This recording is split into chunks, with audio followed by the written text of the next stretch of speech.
হে কৃষ্ণ করুণা সিন্ধু দীনবন্ধু জগত পথে গোপেশ গোপিকা কান্ত রাধা কান্ত নমস্তুতে। ওং শ্রী নমো ভগবতে বাসুদেবাই নম। জয় শ্রীকৃষ্ণ, রাধে রাধে। যে যুদ্ধক্ষেত্রকে আমরা কুরুক্ষেত্র বলে জানি, সেটা শুধু তলোয়ার আর রক্তের ময়দানই ছিল না, সেটা ছিল মানুষের অন্তরের যুদ্ধক্ষেত্র। সেই যুদ্ধক্ষেত্রে একদিকে দাঁড়িয়েছিল কর্তব্য, আরেকদিকে মায়া, সম্পর্ক, ভয় আর সংশয়। আর সেই দুইয়ের মাঝখানে দাঁড়িয়েছিল একজন মানুষ, অর্জুন। আজও আমরা সবাই কোনো না কোনোভাবে অর্জুন। আজও আমাদের সামনে সিদ্ধান্ত নেওয়ার মুহূর্ত আসে, যেখানে মন বলে এক কথা আর বিবেক বলে আরেক কথা। ঠিক সেই মুহূর্তেই মানব জাতির কল্যাণের জন্য ভগবান শ্রীকৃষ্ণ অর্জুনকে দান করেছিলেন শ্রীমদ্ ভগবদ্ গীতার অমৃত জ্ঞান। এই গীতা কোনো ধর্মগ্রন্থ মাত্র নয়, এই গীতা হল জীবন পরিচালনার চিরন্তন দিশা। এই গীতা হল মানুষের ভেতরের অন্ধকার থেকে আলোয় উঠে আসার পথ। ভগবান শ্রীকৃষ্ণ শুধু অর্জুনকে শিক্ষা দেননি, তিনি আসলে সমগ্র বিশ্ববাসীর উদ্দেশ্যেই কথা বলেছেন। অর্জুন ছিলেন কেবল মাধ্যম, আর সেই শিক্ষার চূড়ান্ত প্রকাশ ঘটে যখন ভগবান শ্রীকৃষ্ণ অর্জুনকে তার বিশ্বরূপ দর্শন করান। যেখানে শুরু আছে শেষ আছে, আবার সেই শুরু আর শেষের মধ্যেই সব কিছু বিরাজমান। শ্রীকৃষ্ণ আমাদের শেখান জীবনের প্রকৃত গন্তব্য হল তার শ্রীচরণে প্রেম ও ভক্তি লাভ। এর বাইরে যা কিছু সবই ক্ষণস্থায়ী। আজকের ব্যস্ত, ক্লান্ত, অস্থির এই পৃথিবীতে মানুষ দৌড়াচ্ছে সুখের পেছনে, কিন্তু জানে না সুখ কোথায়। ঠিক এই কারণেই আজও শ্রীমদ্ ভগবদ্ গীতা আমাদের কাছে আগের থেকেও বেশি প্রাসঙ্গিক। আজকের পাঠ গীতার 10ম অধ্যায় বিভূতি যোগ।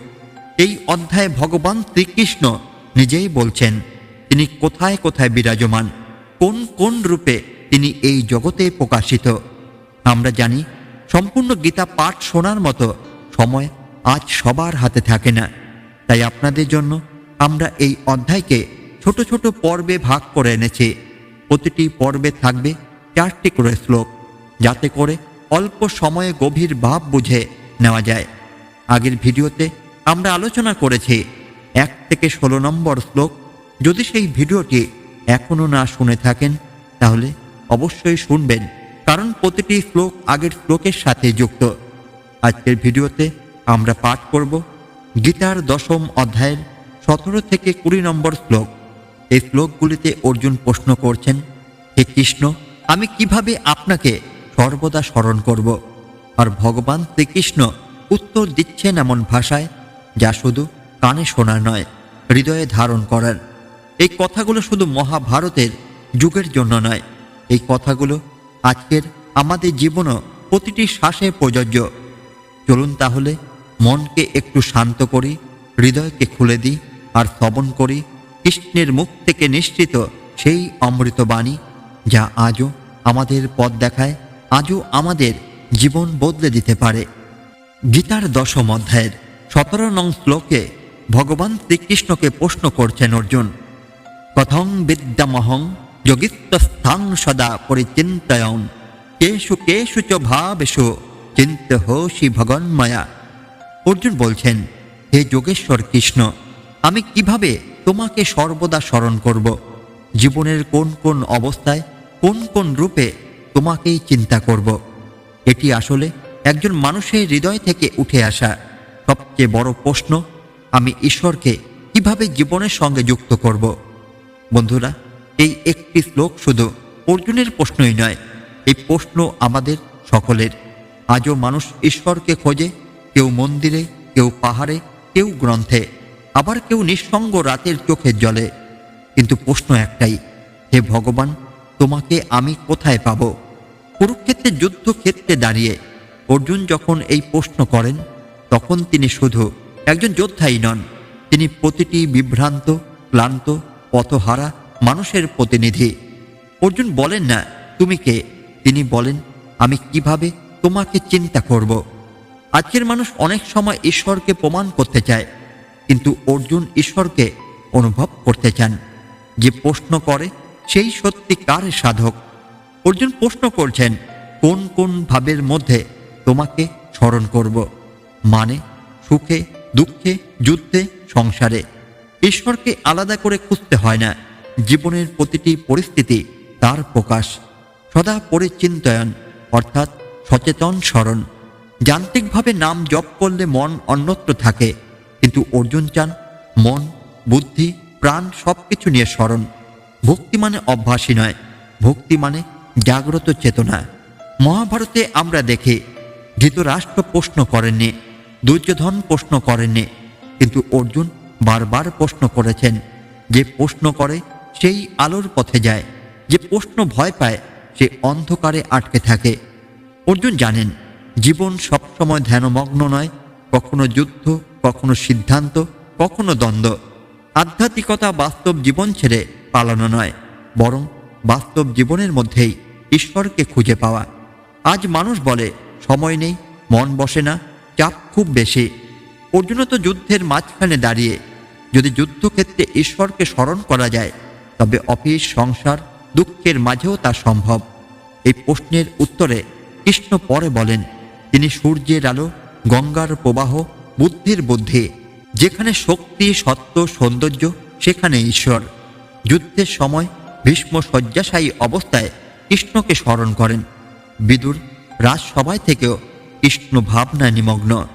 দ্রৌপদী চরম লজ্জার মুহূর্তে কৃষ্ণকে ডাকেন। যে মুহূর্তে মানুষ অসহায়, সেই মুহূর্তেই ঈশ্বর সবচেয়ে কাছে। অর্জুন প্রশ্ন করছেন, কারণ তিনি ভয় পাচ্ছেন। আজকের মানুষও ভবিষ্যৎ নিয়ে ভয় পায়, ব্যর্থতা নিয়ে ভয় পায়, একাকিত্ব নিয়ে ভয় পায়। যে ঈশ্বরকে স্মরণ করে তার ভয়ের জায়গায় ভরসা জন্মায়। কাজ করতে করতে ঈশ্বরকে স্মরণ, সাফল্যে কৃতজ্ঞতা, ব্যর্থতায় শরণাগতি, মানুষকে দেখার সময় ভাবা, এও তারই সৃষ্টি। বন্ধুরা, অর্জুনের এই প্রশ্ন আজও বাতাসে ভাসে, হে ভগবান, আমি কিভাবে তোমাকে মনে রাখব? আর কৃষ্ণের উত্তর, আমাদের জীবন। তুমি যখন সত্য বলো, তুমি যখন অন্যায়ের বিরুদ্ধে দাঁড়াও, তুমি যখন দুঃখে কাউকে ছেড়ে যাও না, তখনই আমি তোমার সঙ্গে আছি। ঈশ্বর দূরে নন, তিনি তোমার চিন্তায়, তোমার সিদ্ধান্তে, তোমার বিবেকের কণ্ঠে। এই শ্লোক আমাদের শেখায় ভগবানকে খুঁজতে দূরে যেতে হয় না, নিজের জীবনকেই একটু সচেতনভাবে দেখতে হয়। গীতার 10ম অধ্যায়ের 18 নম্বর শ্লোকে অর্জুন বলছেন, বিস্তরেণাত্মন যোগং বিভূতিং চ জনার্দন ভূয় কথায়তু প্রেহি নিন্নত নাস্তি মেহমৃতম। অর্জুন বলছেন, হে জনার্দন, দয়া করে আরও বিস্তারিতভাবে তোমার যোগশক্তি ও বিভূতির কথা বলো, কারণ অমৃত সম তোমার বাক্য শুনেও আমার তৃপ্তি হয় না। এটি কোনো সাধারণ অনুরোধ নয়, এটি এক ভক্তের অতৃপ্ত ভালোবাসা, এক আত্মার ঈশ্বর তৃষ্ণা।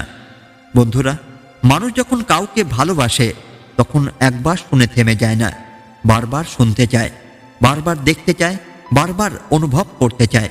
এই শ্লোকে অর্জুন আর যোদ্ধা নন, তিনি একজন প্রেমিক ভক্ত, যিনি বলছেন, হে কৃষ্ণ, তুমি যত বলছো ততই আমার হৃদয় আরও শুনতে চায়। এই একটি বাক্যের মধ্যে লুকিয়ে আছে ভক্তির চূড়ান্ত স্তর। অর্জুন বলেন, শুনেও আমার তৃপ্তি হচ্ছে না। আজ মানুষ বলে একই কথা কত শুনব, কিন্তু অর্জুন শেখান যে সত্য সে বারবার শুনলেও নতুন লাগে। এটি ভোগের তৃষ্ণা নয়, এটি আত্মার তৃষ্ণা। যেখানে ভক্তি সত্যিকারের, সেখানে তৃপ্তি মানে থেমে যাওয়া নয়, তৃপ্তি মানে আরও কাছে যাওয়া। অর্জুন বলেন, তোমার বাক্য অমৃত, অমৃত যা মৃত্যু ভয় দূর করে। আজকে সমাজে মানুষ মানসিকভাবে ক্লান্ত, হতাশ, অবসন্ন। কৃষ্ণ কথাই সেই অমৃত যা ভিতর থেকে মানুষকে বাঁচায়। কৃষ্ণ আগেই বিভূতির কথা বলেছেন, তবু অর্জুন আবার শুনতে চান। আধ্যাত্মিক জ্ঞান পুনরাবৃত্তি নয়, প্রতিবার তা নতুন উপলব্ধি। ভীষ্ম শয্যাশায়ী অবস্থায়ও কৃষ্ণকে দেখেই শান্ত হন। উদ্ধব দেওয়ারকায় কৃষ্ণ কথা শুনে তৃপ্ত হন না। বিদুর রাজসভায় থেকেও কৃষ্ণ ভাবনায় নিমগ্ন। যে কৃষ্ণকে একবার সত্যি ভালোবাসে সে আর কখনো পর্যাপ্ত বলে না। আজ মানুষ ভাবে আরও টাকা অর্থাৎ তৃপ্তি, আরও স্বীকৃতি অর্থাৎ শান্তি, আরও ভোগ, অর্থাৎ সুখ। কিন্তু অর্জুন বলেন কৃষ্ণ কথাই একমাত্র অশেষ তৃপ্তি। অর্জুন মুক্তি চান না, তিনি চান কৃষ্ণকে আরও জানতে। মুক্তির আকাঙ্ক্ষার থেকেও ঈশ্বর জানার আকাঙ্ক্ষা বড়। এই শ্লোক আমাদের শেখায় শ্রবণ শুধু কান দিয়েই নয়, হৃদয় দিয়ে হয়। যে মন দিয়ে শোনে তার জীবনে অন্ধকার থাকে না। যখন আমরা বুঝি শক্তি, সৌন্দর্য, প্রতিভা সবই কৃষ্ণের প্রকাশ, তখন হিংসা কমে, অহংকার ভাঙে, কৃতজ্ঞতা জন্মায়। প্রতিদিন একটু কৃষ্ণ কথা শোনা, জীবনের ভালো মন্দে ঈশ্বরের উপস্থিতি খোঁজা, প্রশ্ন করা, হে কৃষ্ণ তুমি এখানে কি শেখাতে চাইছ? এতেই শুরু হয় রূপান্তর। এই শ্লোক আমাদের শেখায় যে সত্যিকারের ভক্ত সে বলে না অনেক হয়েছে, সে বলে আরও বলো হে কৃষ্ণ। কারণ পৃথিবীর সব কথা ফুরিয়ে যায়, কিন্তু কৃষ্ণ কথা কখনো শেষ হয় না। যে হৃদয়ে কৃষ্ণ কথা অমৃত হয়ে নামে, সে হৃদয়ে আর বিষ ঢোকে না। আর যদি আপনার মন ক্লান্ত হয়, হতাশ হয়, ভেঙে যায়, তাহলে অর্জুনের মতো বলুন হে জনার্দন আরও বলো, আমার তৃপ্তি হয় না। গীতার 10ম অধ্যায়ে 19 নম্বর শ্লোকে ভগবান শ্রীকৃষ্ণ বললেন, হন্তু তে কথয়িষ্যামি দিব্যা হত্মবিভূতায় প্রধানত্ব কুরুশ্রেষ্ঠ নস্তস্ত বিস্তর সমে। ভগবান শ্রীকৃষ্ণ বলছেন, হে কুরুশ্রেষ্ঠ অর্জুন, শোনো, আমি তোমাকে আমার দিব্য আত্মবিভূতিগুলো বলবো, তবে প্রাধান্য অনুযায়ী বলবো, কারণ আমার বিভূতির কোনো শেষ নেই। এটি ঈশ্বরের এক অনন্য ঘোষণা। তিনি বলেন, আমি সীমাহীন। বন্ধুরা, এই শ্লোকের মাধ্যমে কুরুক্ষেত্রের মাটিতে এক অসীম সত্য উচ্চারিত হয়। এখানে কৃষ্ণ আর শুধু অর্জুনের সারথী নন, তিনি স্বয়ং অনন্তের ভাষ্যকার। অর্জুন আগের শ্লোকে বলেছিলেন, তোমার কথা শুনে আমার তৃপ্তি হয় না। আর কৃষ্ণ উত্তর দিলেন, কারণ আমার মহিমার কোনো শেষ নেই। কৃষ্ণ স্পষ্ট বলছেন, নাস্তন্ত বিস্তরস্য মে, অর্থাৎ আমার বিস্তারের কোনো শেষ নেই। যে ঈশ্বরকে সম্পূর্ণ বোঝার দাবি করে, সে আসলে ঈশ্বরকে ছোট করে। অন্ত এই শব্দটি কৃপা ও স্নেহের প্রকাশ। ঈশ্বর জ্ঞান দেন ভালোবাসা থেকে, ভয় বা শান্তি থেকে নয়। কৃষ্ণ বলেন, আমি সব বলবো না, যেটুকু তোমার জন্য সবচেয়ে প্রয়োজনীয় সেইটুকুই বলবো। আজকের মানুষের সমস্যাও এটাই, সব জানতে চায় কিন্তু প্রয়োজনীয়টা ধরতেই পারে না। যুধিষ্ঠির সব ধর্ম জানতে চেয়েছিলেন, কিন্তু কৃষ্ণ বলেছিলেন সত্য ও করুণাই যথেষ্ট। অসংখ্য নিয়ম নয়, কিছু মূল নীতি জীবন বদলায়। কৃষ্ণ বলেন না আমি এত বড়, তিনি বলেন আমার সীমা নেই। যা সীমাহীন তা হৃদয় দিয়ে অনুভব করতে হয়, মাপযোগ দিয়ে নয়। আজ মানুষ চায় সব কিছু নিয়ন্ত্রণ করতে, সব কিছুর উত্তর পেতে, সব কিছু বুঝে ফেলতে। এই শ্লোক শেখায় সব প্রশ্নের উত্তর পাওয়াই শান্তি নয়, বিশ্বাসই শান্তি। কৃষ্ণ বলেন আমি অসীম, কিন্তু তিনি তা বলেন অর্জুনের তৃপ্তির জন্য। সত্যিকার মহত্ব কখনো অহংকারী হয় না। সব কিছু একসাথে জানা যায় না। ভক্তি মানে ধীরে ধীরে আলোর দিকে এগোনো। এই শ্লোক আসলে পরবর্তী শ্লোকগুলোর দরজা। জীবনে বড় উপলব্ধির আগে একটি বিনয়ের দরজা খুলতে হয়। অহংকার ছেড়ে বলা আমি সব জানি না, জীবনের ভালো কিছুকে ঈশ্বরের কৃপা হিসেবে দেখা, সীমাবদ্ধতার মধ্যে থেকেও অসীমের দিকে তাকানো, এতেই শুরু হয় আধ্যাত্মিক যাত্রা। এই শ্লোক আমাদের শেখায় যে ঈশ্বরকে সম্পূর্ণ বোঝার চেষ্টা করে সে ক্লান্ত হয়ে পড়ে, কিন্তু যে ঈশ্বরের সামনে মাথা নত করে, বলে আমি জানি না, তুমি অসীম, সেই শান্তি পায়। আর যদি জীবন খুব জটিল মনে হয়, যদি মনে হয় সব কিছু বুঝে উঠতে পারছেন না, তাহলে এই শ্লোক মনে রাখুন, নাস্তন্ত বিস্তরস্য মে, আমার কোনো শেষ নেই। আর যেখানে শেষ নেই সেখানেই আসার শুরু। গীতার 10ম অধ্যায়ের 20 নম্বর শ্লোকে ভগবান শ্রীকৃষ্ণ বললেন, অহমাত্মা গুড়াকেশ সর্বভূতাশয় স্থিত অহমাদিশ্চ মধ্যং চ ভূতানামস্ত এ বচ। কুরুক্ষেত্রের সেই যুদ্ধভূমি, চারদিকে শঙ্খধ্বনি, রথের চাকা শব্দ, অসংখ্য প্রাণের অনিশ্চিত ভবিষ্যৎ। এই ভয়াবহ মুহূর্তে এক যোদ্ধা অর্জুন হাত থেকে ধনুক নামিয়ে বসে পড়েছেন। তিনি শুধু যুদ্ধ নিয়ে বিভ্রান্তই নন, তিনি বিভ্রান্ত জীবন নিয়ে, আত্মা নিয়ে, ঈশ্বর নিয়ে। ঠিক তখনই শ্রীকৃষ্ণ বলেন এমন এক কথা যা শুধু অর্জুনের জন্যই নয়, এই কথাগুলো আজকের যুগের প্রতিটি মানুষের জন্য। আমি আত্মা, হে গুড়াকেশ, আমি সমস্ত জীবের হৃদয়ে অবস্থান করি। আমি সকল সৃষ্টির শুরু, মধ্য ও অন্ত। এই একটি শ্লোকের মধ্যে লুকিয়ে আছে জীবনের গভীরতম সত্য। কৃষ্ণ এখানে বলছেন, আমি শুধু বাইরে কোথাও থাকা ঈশ্বর নই, আমি তোমার ভেতরে আছি। তুমি যাকে আমি বলে ভাবছ তার মধ্যেই আমি আছি। সব প্রাণের হৃদয়ে আমি আছি। সব কিছুর শুরু আমি, সব কিছুর শেষও আমি। মহাভারতে আমরা দেখি ভীষ্ম, দ্রোণ, কর্ণ এরা সবাই মহাশক্তিশালী জ্ঞানী, কিন্তু তবুও তারা ভুল পথে দাঁড়িয়ে গেছেন। কেন? কারণ তারা ঈশ্বরকে শুধু বাইরেই খুঁজেছেন, ভেতরে নয়। অর্জুনের প্রশ্ন ছিল, হে কৃষ্ণ, আমি কাকে মারছি? আমি কি পাপ করেছি? কৃষ্ণ তখন বোঝান, তুমি কাউকেই মারছ না, কারণ আত্মা অমর। আজকের যুগে এই শ্লোকের গুরুত্ব। আজ আমরা যুদ্ধক্ষেত্রে দাঁড়িয়ে নেই, কিন্তু প্রতিদিন লড়াই করছে। চাকরি বনাম পরিবার, অর্থ বনাম শান্তি, লোভ বনাম নীতি, অহংকার বনাম মানবতা। এই শ্লোক আমাদের শেখায়, যদি তুমি নিজের ভেতরে ঈশ্বরকে দেখতে শেখো, তাহলে জীবনের কোনো দ্বন্দ্বই আর তোমাকে ভাঙতেই পারবে না। আজ মানুষ মন্দিরে যায়, তীর্থে যায়, কিন্তু নিজের অন্তরে যায় না। কৃষ্ণ বলেন, আমি তোমার হৃদয়ে আছি। যে মানুষ নিজের ভেতরটা পরিষ্কার করে, সে আর কাউকে ঠকাতেই পারে না। যদি ঈশ্বর সবার ভেতরে থাকে, তাহলে ধনী গরিব, ছোট বড় এই সব বিভেদ অর্থহীন। মহাভারতে বিদুর ছিলেন দাসীর পুত্র, কিন্তু কৃষ্ণ তাকেই শ্রেষ্ঠ জ্ঞানী বলেছেন। দুর্যোধন ভেবেছিলেন, আমি রাজা, আমি শক্তিশালী, কিন্তু সে ভুলে গিয়েছিল শক্তি তার নয়, ঈশ্বরের। এই শ্লোক অহংকার ভাঙে। যে জানে আমি আত্মা, আমি নশ্বর নই, সে আর মৃত্যুকে ভয় পায় না। অর্জুনও এই উপলব্ধির পর যুদ্ধ করতে প্রস্তুত হয়। যখন জানো সব কিছু শুরু ও শেষ ঈশ্বর, তখন ফল নিয়ে অত চিন্তা থাকে না।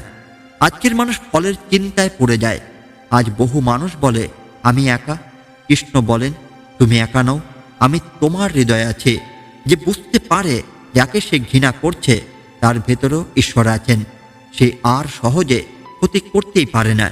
অনেকেই প্রশ্ন করে, আমি কেন বাঁচছি? এই শ্লোকের উত্তর, তুমি ঈশ্বরের অংশ, তাই তোমার জীবন অর্থপূর্ণ।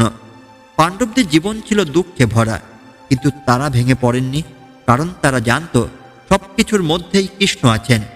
ভক্তি মানে শুধু ফুল দেওয়া নয়, ভক্তি মানে নিজের ভেতরে ঈশ্বরকে অনুভব করা। আজকের বাস্তব জীবনের উদাহরণ, একজন বাবা সারাদিন পরিশ্রম করে, তবু সন্তান অবহেলা করে। যদি সে জানত তার ভেতরে ঈশ্বর আছেন সন্তানের ভেতরেও, তাহলে সম্পর্ক ভাঙত না। এই শ্লোক শুধু শোনার জন্যই নয়, এই শ্লোক বাঁচার জন্য। যেদিন তুমি বুঝবে আমি একা নই, আমার ভেতরে কৃষ্ণ আছেন, সেদিন থেকে ভয় কমবে, লোভ কমবে, অহংকার ভাঙবে, আর জীবন শান্ত হবে। কুরুক্ষেত্র শেষ হয়েছিল, কিন্তু জীবনের যুদ্ধ আজও চলছে।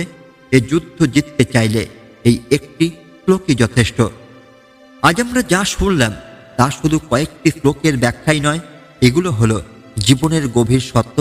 অর্জুন যখন শ্রীকৃষ্ণকে প্রশ্ন করেছিলেন, হে ভগবান, আমি কিভাবে আপনাকে সর্বদা স্মরণ করব, তখন সেই প্রশ্নে শুধু অর্জুনের কৌতূহলই ছিল না, সেখানে ছিল আমাদের সবার প্রশ্ন। কারণ আজও আমরা জানতে চাই, এই দুঃখ, এই অস্থিরতা, এই ভয় আর অনিশ্চয়তার মাঝখানে কিভাবে ঈশ্বরকে স্মরণ করব। ভগবান শ্রীকৃষ্ণ উত্তর দিলেন খুব স্পষ্টভাবে। তিনি শুধু মন্দিরে নন, তিনি শুধু শ্লোকে নন, তিনি আছেন আমাদের শ্বাসে, আমাদের চেতনায়, প্রত্যেক জীবের অন্তরে। তিনি আদি, তিনি মধ্য, তিনি অন্ত। জগতে যা কিছু চলছে, যা কিছু জন্ম নিচ্ছে, যা কিছু লয় পাচ্ছে, সব কিছুর মাঝেই আছেন তিনি। আজকের মানুষ বাইরে ঈশ্বরকে খোঁজে, কিন্তু শ্রীকৃষ্ণ বলেন, নিজের ভেতর তাকাও। আজ আমরা শক্তিকে খুঁজি পদে, ক্ষমতাকে খুঁজি অর্থে, সম্মানকে খুঁজি লোকের কথায়, কিন্তু শ্রীকৃষ্ণ শেখান সত্যিকার শক্তি আসে ভক্তি, বিশ্বাস আর আত্মজ্ঞান থেকে। মহাভারতের যুদ্ধে অর্জুন একা ছিলেন না, তার রথে ছিলেন ভগবান শ্রীকৃষ্ণ। ঠিক তেমনি আজ আমাদের জীবনের রথেও শ্রীকৃষ্ণ আছেন, শুধু আমাদের তাকেই স্মরণ করতে হবে। যেদিন আমরা বুঝতে শিখব এই জগতে যা কিছু সুন্দর, মহৎ, শক্তিশালী, তার মধ্যেই শ্রীকৃষ্ণ বিরাজমান। সেদিন আর হতাশা আমাদের ছুতেই পারবে না। ভগবান শ্রীকৃষ্ণের শ্রী চরণে প্রেম ও ভক্তি লাভই মানব জীবনের প্রকৃত উদ্দেশ্য। এই পৃথিবীতে আমরা সবাই পথিক, কিন্তু গন্তব্য একটাই, শ্রীকৃষ্ণ। আর যদি এই কথাগুলো আপনার হৃদয় সামান্য হলে স্পর্শ করে থাকে, তাহলে বুঝবেন গীতার বাণী আজও জীবিত। পরবর্তী পর্বে আমরা আবার ফিরে আসব গীতার 10ম অধ্যায়ের পরবর্তী শ্লোকগুলো নিয়ে। ততদিন পর্যন্ত নিজের কর্মে সততা রাখুন, মনে ভক্তি রাখুন, আর প্রতিটি কাজে শ্রীকৃষ্ণকে স্মরণ করুন। কারণ যেখানে শ্রীকৃষ্ণ সেখানেই শান্তি, সেখানেই মুক্তি। ধন্যবাদ। জয় শ্রীকৃষ্ণ। রাধে রাধে।